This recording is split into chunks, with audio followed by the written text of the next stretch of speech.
আসসালামু আলাইকুম। সবাই কেমন আছেন? জেসমিন ক্যাফে অ্যান্ড ব্লগসে নতুন ভিডিও দেখার আমন্ত্রণ জানাই। প্রথমেই বলছি, আমি সাময়িকভাবে অসুস্থ।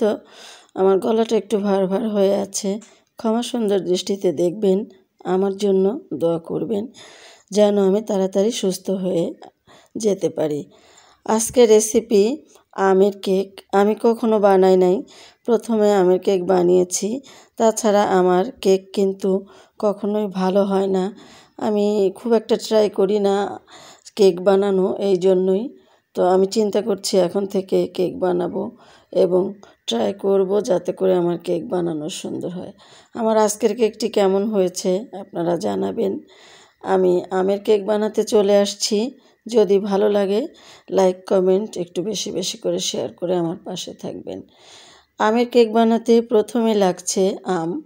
তো আমি এখানে বড় সাইজের একটা আমের অংশ বের করে নিচ্ছি, এই যে চামচ দিয়ে দেখতে পাচ্ছেন। এখন চলে যাচ্ছি মূল পর্বে। আমি এখানে দিয়ে দিলাম হাফ কাপ ময়দা, আর দিলাম হাফ কাপ দিয়েছি চিনি, আর ওয়ান থার্ড কাপ দিয়েছি সয়াবিন তেল, সাদা তেল, আর দিলাম 2টা ডিম। এখন আমি এই ডিম, চিনি আর তেলের মিশ্রণটিকে বেটার দিয়ে বিট করে নিচ্ছি। আপনারা চাইলে হ্যান্ড উইক্স দিয়েও করতে পারবেন, তবে বিটার দিয়ে করছি এই জন্য যে বিটার দিয়ে করলে একটু বেশি ভালো হয় এবং একটু দ্রুত হয়। এমনভাবে করে নেবেন যেন ফোমের মতো হয়। আমি জানি আমার আপুরা অনেক সুন্দর কেক বানান, আমার এখানে শেখানোর কিছুই নাই। আমি জাস্ট করেছি কেকটা, আপনারা আমার ভুল ত্রুটিগুলো ধরিয়ে দিবেন। যদি আমার চ্যানেলে নতুন হয়ে থাকেন, আমার চ্যানেলটি সাবস্ক্রাইব করে আমার পাশে থাকার অনুরোধ রইল। পাশে থাকা বেল আইকনটি ক্লিক করে দিবেন, তাতে করে নতুন ভিডিও নোটিফিকেশান আপনি সবার আগে পেয়ে যাবেন। ফেসবুক পেজ থেকে দেখলে পেজটিকে ফলো করে দিবেন।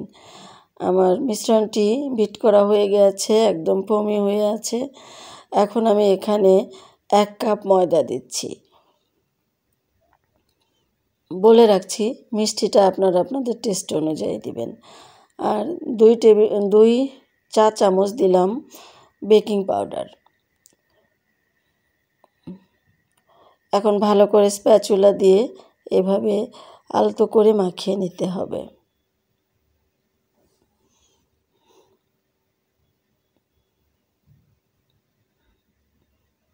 একইভাবে ঘুরিয়ে ঘুরিয়ে সুন্দর করে এইভাবে খুব আলতো হাতে মাখাতে হবে।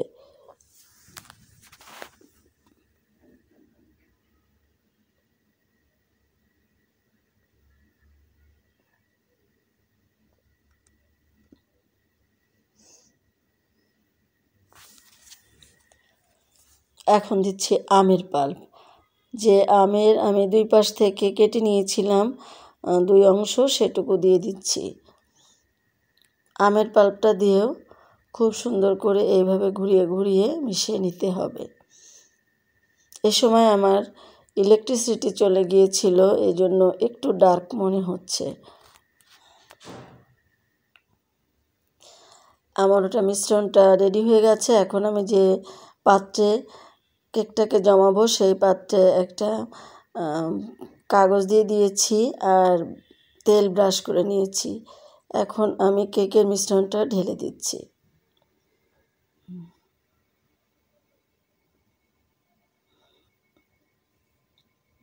ভালো করে ট্যাপ করে দিব যাতে কোনো জায়গায় ফাঁকা না থাকে। এবার আমি কেকটাকে তৈরি করব আর কি, সেই কেকটা তৈরির জন্য আমি প্রথমে দিয়েছি তাওয়া। তারপরে তাওয়াটাকে গরম করে নিয়েছি হাই হিটে 5 মিনিট। তারপর একটা ফ্রাই প্যান দিয়েছি। এবার আমি আমার কেকের মোলটা দিয়ে ঢাকনা দিয়ে দিলাম।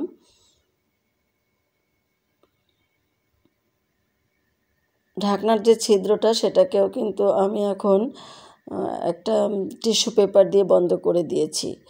এখন আমি 35 থেকে 40 মিনিট বেক করে নিব। আমি কিন্তু চুলাতেই এটা করব। তো 35 মিনিট লেগেছে। 35 মিনিট পরে আসলাম। আমি দেখছি কিভাবে কি হয়েছে। একটা টুথপিক দিয়ে দেখে নিলাম, না একদম ফ্রেশ, কিছুই লাগেনি, অর্থাৎ আমার কেকটা তৈরি হয়ে গিয়েছে। এবার আমি মোল্ড আউট করে আপনাদেরকে দেখিয়ে দিচ্ছি। তো এই যে এভাবে তৈরি হয়েছে আমার কেকটা। এখন মোল্ড আউট করে নিচ্ছি।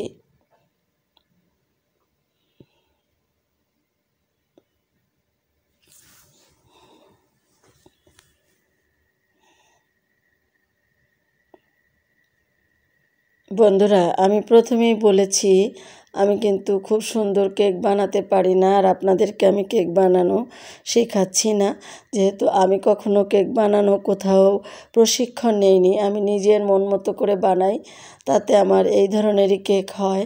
তো আজকে যেটা হয়েছে হয়তো বা আপনাদের কাছে ভালো লাগবে না, কিন্তু টেস্টটা এত সুন্দর হয়েছিল বলার মতো না।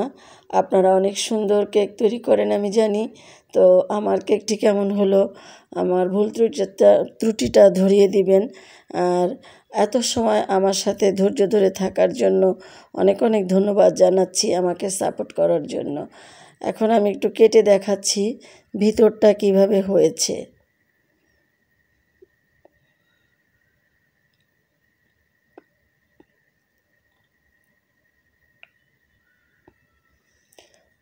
তো এই যে মাশাআল্লাহ, কিন্তু একদম স্পঞ্জি হয়েছিল।